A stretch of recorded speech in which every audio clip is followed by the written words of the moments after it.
Hello, my people, and I hope you're well. I hope you've been doing well. You've been away for some time, but for a good cause. Now, after a very big drought that we had, finally the rains came, and I would like to talk about several kinds of diseases and pests that face us.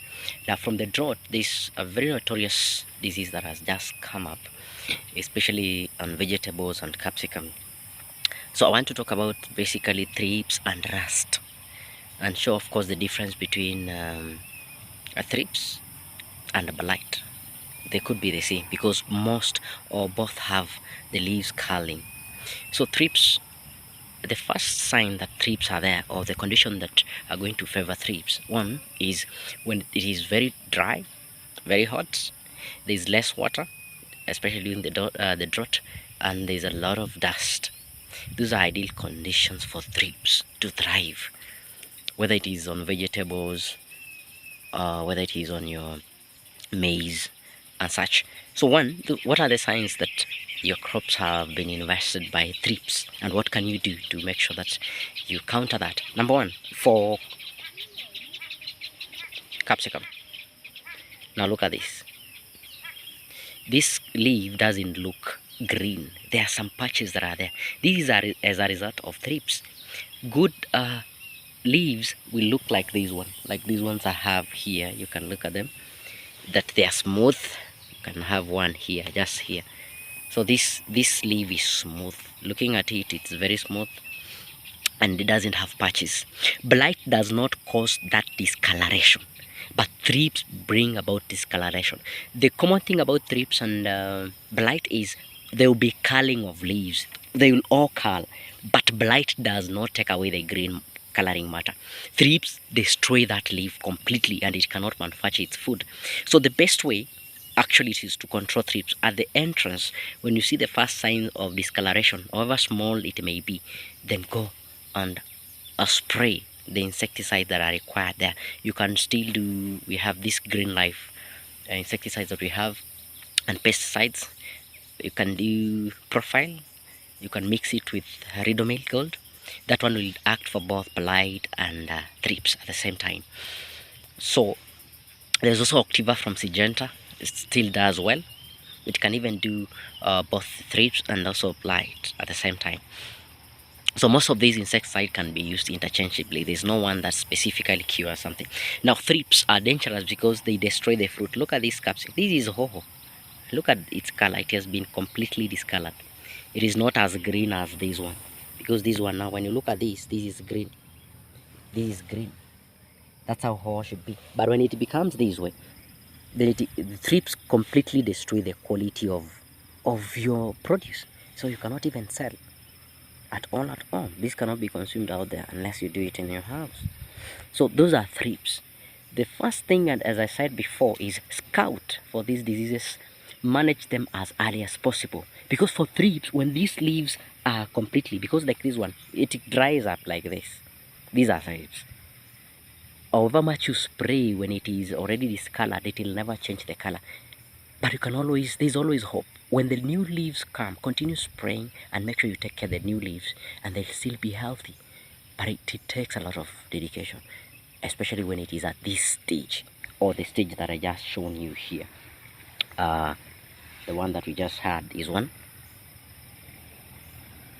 This one may not change the color, but at least the new leaves that come up, you can spray them and at least save them and save the plant.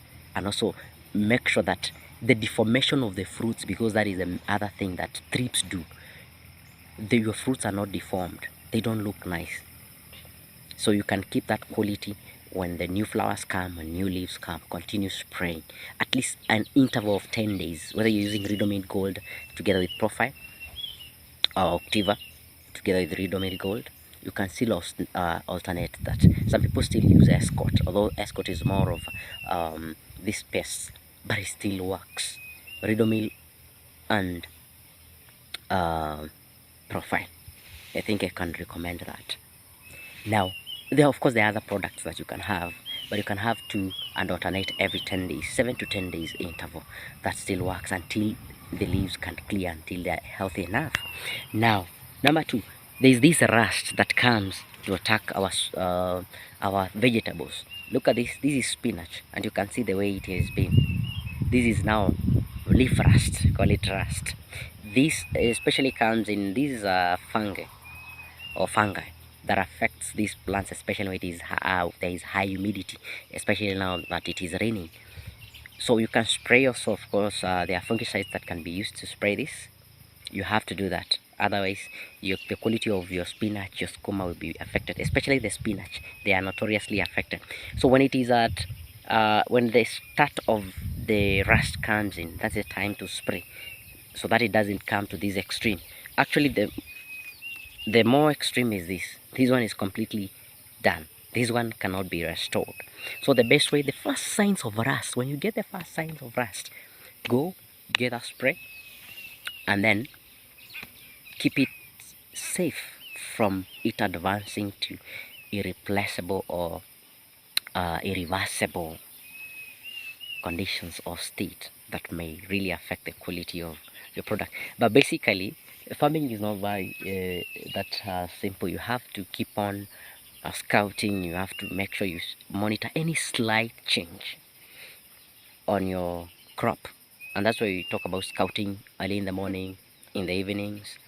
You can do that at least 3 times in a week, and you're good to go. So you can't, some things you will not dedicate or delegate to someone. You have to be there at least 3 or 2, at least 2. There's no at most. You can go as many times as possible, but make sure you keep tabs on what is happening on the farm, because raising or coming up with quality product takes a lot of dedication.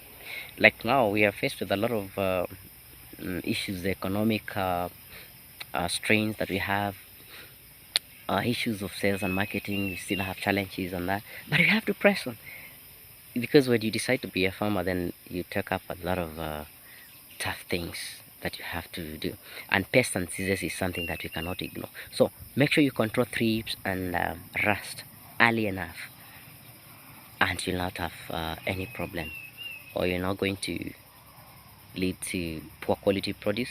But definitely that means that you're not going to recover even the cost that you're going to have on the farm. So thank you very much for watching this. Please, we'll be taking you through other pest and disease control. And thank you very much. If you have not subscribed, kindly subscribe. We'll be having more and more of this. I know there are other video requests. We're going to do all that. Thank you very much, and God bless you.